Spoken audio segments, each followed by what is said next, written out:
the Buddha spoke of ordinary unenlightened people like us as the childish, as children. And the object of our life is to grow up. When you see little children, right? When something, very small children, when they get what they want, then happy, happy. And then when something is not what they want, then they are so angry, so because they have this strong emotion which they cannot control. So then outwardly we grow up, we get older. But inwardly, many people stay children. You know, we mask it, but inside the same feeling. You know, when things go well, we're happy, everything's good. Things go wrong, then inside irritation, frustration, anger, just like a little 4-year-old child. And this causes suffering for ourselves and for those around us. And so therefore the path is a path of becoming mature, to become mature and to be liberated. And for this we need challenges, because without that we won't know how we're really doing. We can fool ourselves into thinking we're much more advanced and balanced than we actually are. And so for this reason, it's important that we should not resent when things get difficult. It's not that we invite difficulties into our life. You just sit there, things will come. We don't have to go and look for them. But when difficulties do come, challenges, loss, sickness, whatever difficulties we encounter in our life, we should ask ourselves, what can I learn from this? Because if we recognize that whatever happens to us, good things, easy things, difficult things, all of it is an opportunity for practice, then we have no hope of fear. Because we know that whatever happens to us, we will really try to respond skillfully. And this is why it's very important that we, all of us, take our daily life as our practice. His Holiness the Dalai Lama says that every morning when he gets up, he recites the 8 verses of mind training, which is a lot to do with when you meet difficult people, you know, honoring them because they are being so difficult, and you know, feeling compassion in return for people's anger and so forth. But especially he says that he determines that this day he will bring happiness to everyone he meets. So all of us can think like that, right? That throughout the day, just as we want to be happy, we don't want people making us feel bad. You know, we all know that we prefer people who smile at us, who are nice to us, who are kind to us, than people who are angry towards us or dismissive and so forth. So likewise, we can determine that we will try to bring happiness to whoever we happen to meet during that day. Whether they appreciate it or don't appreciate it is not the point. From our point, we will be polite, we will be kind, and we will give them friendly feelings. So this is something which doesn't take any time. It doesn't take any great meditational skill. All it requires is good intention and that we remember. Just as we would rather be happy than sad, so all beings would rather be happy than sad. Whether they are people that we are close to, people who are hostile towards us, or people who are neutral. All beings, in their heart, want to be happy, want to feel okay, you know. And so especially with people who rely on us, like our partners and our family, our work colleagues, and so forth, we should make some effort to make their day that much nicer because they met with us. I mean, very often when we are with people that we are very used to, they are the people that we treat the worst. Everybody's nodding. You know, sometimes I listen even also to couples, and I listen just to the tone of their voice. And I think somebody should record it and play it back to them so they can hear themselves. And yet that's the person they love most. But the real person we love most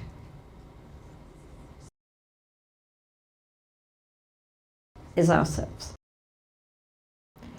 And there we need also to send kind thoughts, kind words. Because very often the person we speak to most harshly is ourselves. We say things to ourselves that we would never say to another person. And sometimes people think that if we say nasty things to ourselves and put ourselves down, this is being spiritual. But actually in Buddhism, pride means thinking that we are better than other people, that we are the same as good as other people, or that we are worse than other people. All of it is revolving around our assessment of the ego. In addition, thinking badly of ourselves and telling ourselves we are not capable of real practice because we are so worthless is regarded as laziness. So the Buddha said that when we cultivate loving kindness, which means to wish for the happiness of others, we have to start with ourselves. We have to encourage ourselves. We have to believe in ourselves and our own potential to grow and to change. This is very important because, you know, if we don't encourage ourselves and have confidence in our own potential, then we won't do anything, you know, we will give up before we start. So we should also listen to not only how we speak to others, but how we speak to ourselves. And imagine saying the harsh or critical things which we say to ourselves to our best friend. Would we say them? We wouldn't have any friends. So it's very important not to think that endless criticism of oneself is a spiritual quality. Of course, we have to look at our faults. Throughout the day, as much as we can remember, we should look at our mind, observe the mind, and what is going on in our mind at this moment. And if it is a negative feeling, like a lot of greed and grasping, or aversion, upset, envy, any of these kind of feelings which make the mind feel afflicted and restless, then of course we should recognize that and accept that's what I'm feeling. I'm feeling angry, I'm feeling greedy, I'm feeling envious, I'm feeling frustrated. Okay, then we change it. You know, we won't change it if we don't recognize it.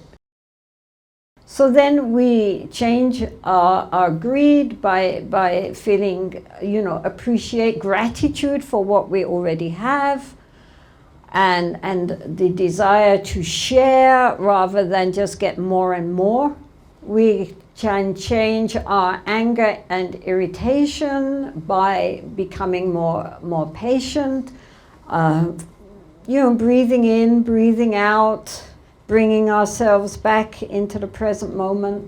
If we are feeling envious of someone, then instead of that, we can feel so happy for their happiness, and so forth. The thing is that the negative qualities in our mind, when we recognize them, then we can change them.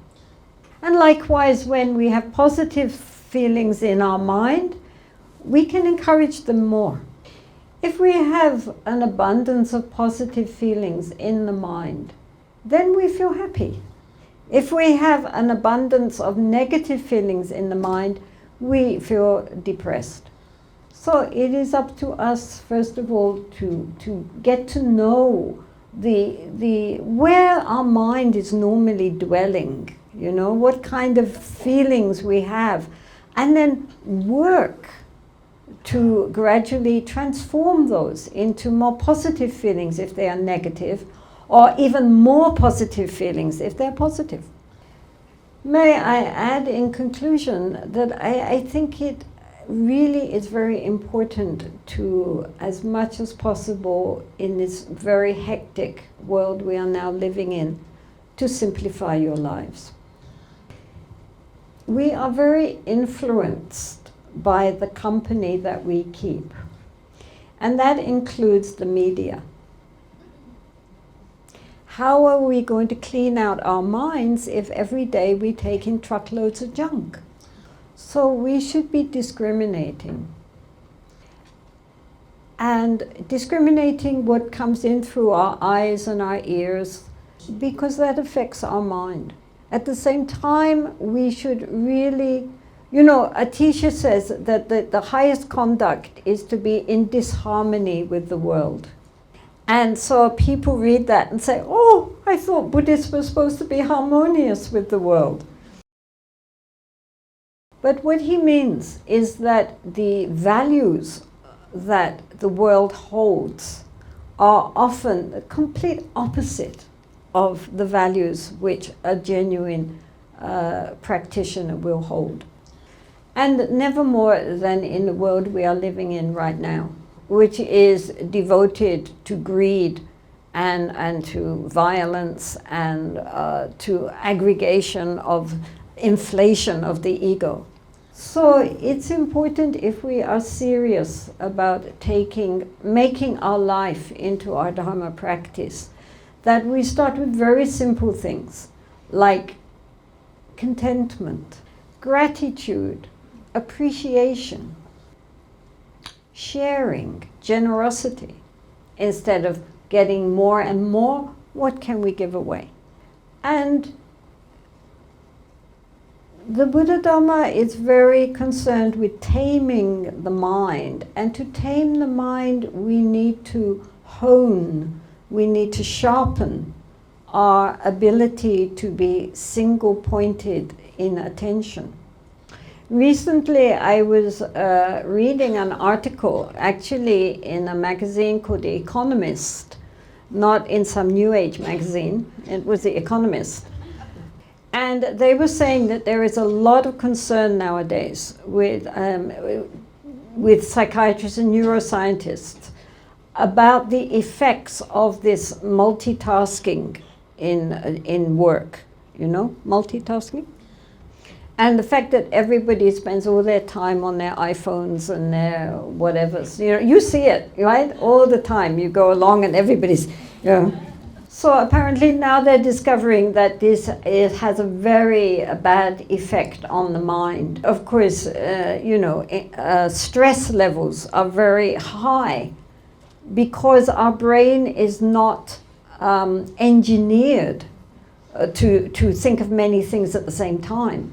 So not only, therefore, is the brain very stressed, but also it makes mistakes. And it remains at a very superficial level. They can see the difference between a mind which is settled on one task, and especially if it's writing, not typing. It's a different part of the brain to the brain which is dealing with typing and at the same time multitasking. And they are also now linking it with earlier and earlier cases of Alzheimer's and dementia. The founder of what is nowadays considered Goenka Vipassana, this is an Indian teacher called Goenka, and he does these 10-day Vipassana courses which are extremely popular. His teacher was called U Ba Khin. He was a Burmese, and he was a high government official in Burma, as well as running a meditation center. So when U Ba Khin died, they needed 3 or 4 people to fill his job role, because his mind was so clear from his meditation that he could accomplish enormous amounts. So it is not that having a clear and attentive mind makes us less efficient. It makes us much more efficient. So therefore, anyway, I would like to invite some questions. So I will just sum up by saying that really it is very important to use our daily life as our practice. And the key to that is becoming more centered, more aware of what is happening to us, especially within our mind during the day. And before any particular circumstance, which especially is quite challenging, we should pause, stop, not just immediately jump forward. That moment or two of pausing allows us to make a skillful response. And so throughout the day, we should try to be as conscious as possible so that we make moment to moment to moment skillful choices. The followers of the Vietnamese master Thich Nhat Hanh, they have what is called a mindfulness bell. And you can get it on your phone. I think you even have a choice, either it rings at specific times or it can just ring any old time. And it goes ding, and you stop. Just for a few seconds. At this moment, what is one doing? What is one thinking? And then on. So it's very important to try to bring ourselves as much as possible into the present. The past is gone. The future hasn't come. The only time we have is right now. If we miss it because we are caught up in other thinking, then it's gone. And many people's lives pass like that. We're caught up with all our past memories and ideas and remembrances, or we're caught in all our future hopes and fears and plans, and we never live now. So, to live now with a kind heart, you can do it. So, are there any questions? 我想请问上师，就是我自己在禅修之后呢，然后开始觉知，那我会看到，当我跟对方在互动的时候，我会看到我自己的生气，因为我觉得，那我生气是因为我觉得对方做这件事情真的是很糟糕，然后但是我看到我的生气了，但是我没有让我自己停下来的理由跟原因，是因为我觉得我应该要给他一点教训，所以在这种情况下，我明明看见了，可是我却还是会去做这样的反应。但是，当然他跟我以前的这种反应是不一样的一个情况，但是我还是觉得他好像不是很对，所以我想请问上师说，我明明看见了，我为什么还会觉得说我要做这样子的一个回应？She would like to ask, while she was doing meditation, after she has been doing meditation for a while, she can see that if someone has done something wrong to her, she will feel anger. She can see her anger, but she could not stop that because she wants to give the other person a lesson. Since that person done something wrong, totally wrong to her. So she would like to give that person a feedback, a lesson. She can see that there's something different with the response before than what she would do before. But although she can see that anger, but she still wants to do something to that person. So what should I do? What should she do? Keep practicing. You know, I mean, there is a gap between the intellectual understanding. You know, yes, anger causes pain to ourselves and makes bad karma, and we should be patient and have loving kindness and so forth. Intellectually, we understand that. Very nice. But to get that intellectual understanding down right into the middle of our heart, it takes work. They have neuroscientists who are very clever at working the ordinary conceptual mind. They have shown that when something upsets us, somebody upsets us, then we create these neural pathways and our response goes zoop along the superhighway of being upset and angry and wanting retribution. Yeah, it's like you press a button and a light comes on, red light flashing. So what the neuroscientists have discovered, which is really good news, Buddhists always knew it, but now we are proving it by science, so it must be true, is that our neural pathways are plastic and we can change them. So think of it like our habitual response to anything is like a road, right? And because we always go on that road, it becomes a big, very obvious path, which is smooth and wide, because this is where we always travel. So then they got these people who are very angry-minded, and they got them to practice very diligently loving kindness meditation, metta, which starts with metta to yourself, then to people you care about, then to neutral people, and finally to people that you don't like, the enemy. So what they found was, imagine you've got this superhighway you're going up, right? So now you're not going that way. You're going another way. So at first, when you go a new path, then there's no path there. You know, you have to make the path. And then you go along, and then all the grass immediately springs back. You look at it, there's no path.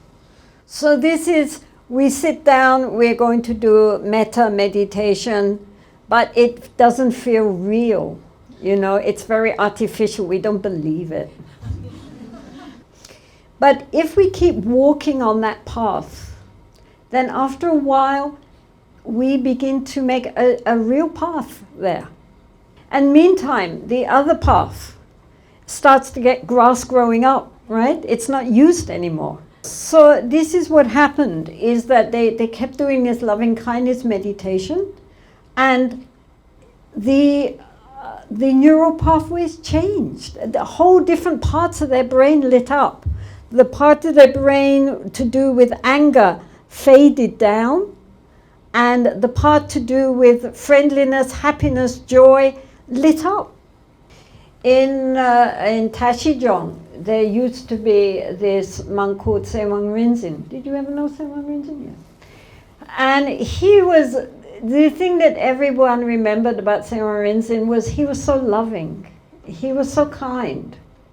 And I was told that when he was a monk in Tibet, he was so bad-tempered and angry that they said, either, you know, you become a Togden, a yogi, or we're throwing you out of the monastery. We can't take any more. So fortunately, he became a Togden. I mean, the point was that he because he practiced so much loving kindness and compassion to deal with his anger, he became more loving, kind, and compassionate than anybody else. The other thing to remember is that, when we have a problem, some negative quality, like we get angry, and we say, I can't help it, this is how I feel, being angry is second nature for me. So that's fine, that's your second nature. But what is your first nature? Your first nature is compassion and wisdom.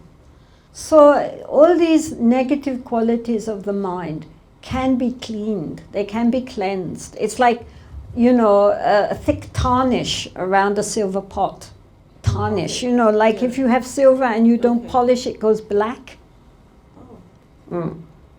So it's not integral to the silver. So therefore, however thick the tarnish, we can polish it and come back to the real silver. However heavy our mental defilements, we can clean them and come back to our true nature.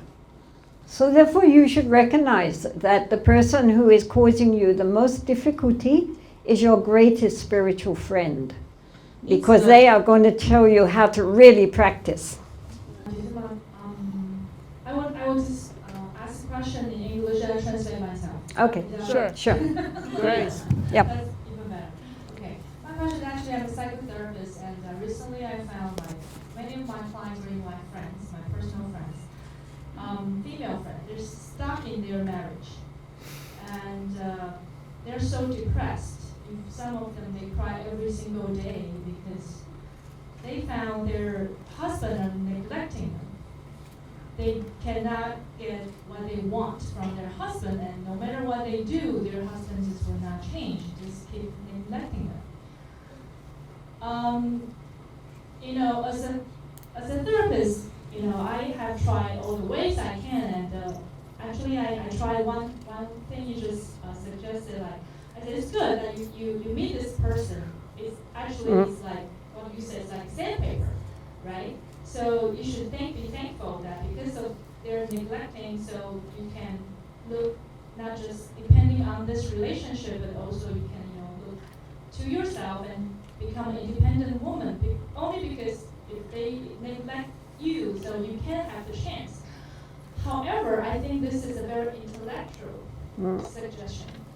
And they're so emotionally trapped, and also I don't know whether this is a good thing because they're so depressed, and some of them their health has been damaged, they're sick.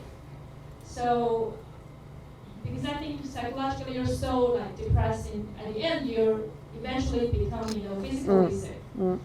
And sometimes I wonder, should I just get out of the marriage? To what extent they should leave?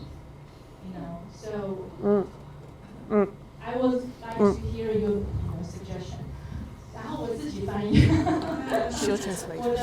的问题是这样，因为我自己是一个心理治疗师，就是我最近发现，在我的就是我的个案，还有我自己的私人的朋友里面，很多女性都困在自己的婚姻当中。然后她们都觉得她们都被她们的丈夫所忽视，她们做了很多的努力，可是她们的丈夫都没有改变，然后她们是如此的，就是已经甚至有些是每天哭，然后甚至就是我觉得即将要得忧郁症。那我刚开始的时候，我也当试了很多的方式，然后也包括就是建议刚才杰珍玛所建议的，就是说，正是因为你的丈夫这样子忽视你，所以让你有机会可以看到你自己，然后可以往你自己里面看，然后可以变得越来越独立。可是我后来发现，这是一个非常就是类似逻辑上面的一个建议，这跟他们在心情上面，他们是如此的悲伤，甚至他们已经有些就是身体上已经健康上出了很严重的状况。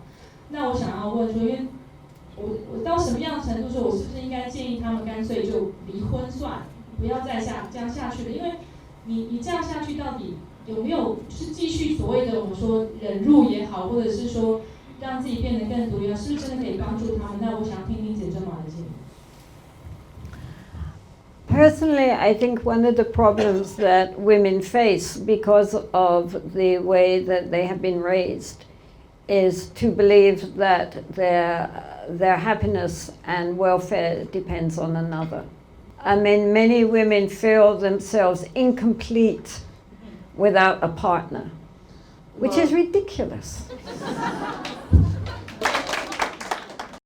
So what women need to do is to fulfill themselves within themselves and not rely on someone else outside themselves, their husband, their children, or anyone, to be able to fill this black hole that they feel within themselves. You see, men often don't feel like that. Maybe some do, but many don't, because they have other interests.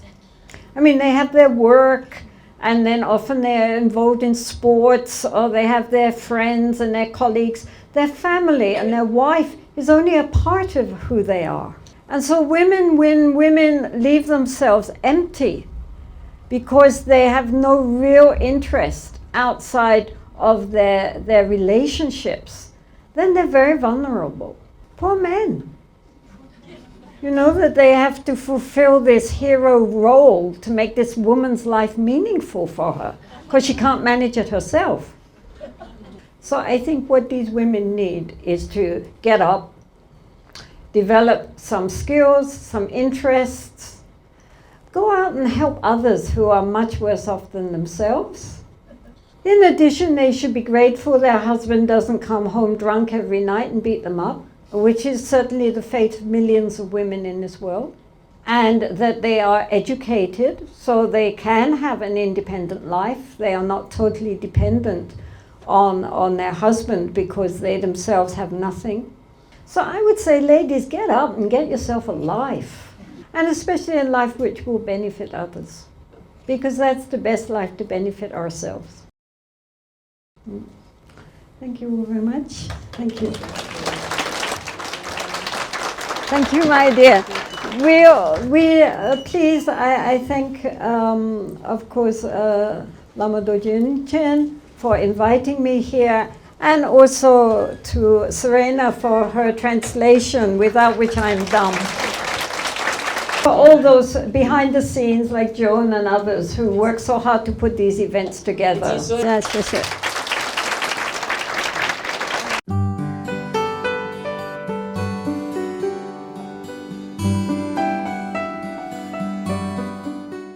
护持专户：兆丰国际商业银行南台北分行，账号03009015770，户名中华民国国际藏传佛教研究会。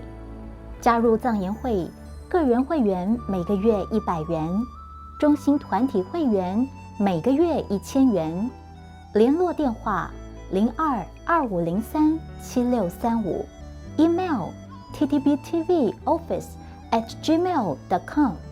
愿世界看见佛法，阿弥陀佛。